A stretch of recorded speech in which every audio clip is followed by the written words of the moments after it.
কষ্ট কষ্ট এমন একটা শব্দ,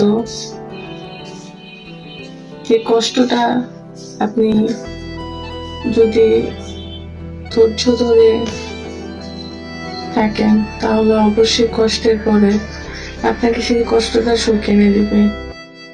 আর যদি কষ্ট আপনি অর্জন করতে না পারেন, কষ্ট আপনি অনুভব করতে না পারেন, তাহলে আপনি কোনো কিছুতেই ভালো কিছু, সফলতা, সেটা আপনি অনুভব করতে পারবেন না। একটা কথা মনে রাখবেন সব সময়, যে যতই কষ্ট হোক না কেন, কষ্টের পরে আপনাকে সেই কষ্টটা আপনার লাইফে অনেক সুখ এনে দিবে। তাই আগে কষ্টটাকে অনুভব করুন, তাহলে তো আপনি সুখটা অনুভব করতে পারবেন, ভালো থাকা অনুভব করতে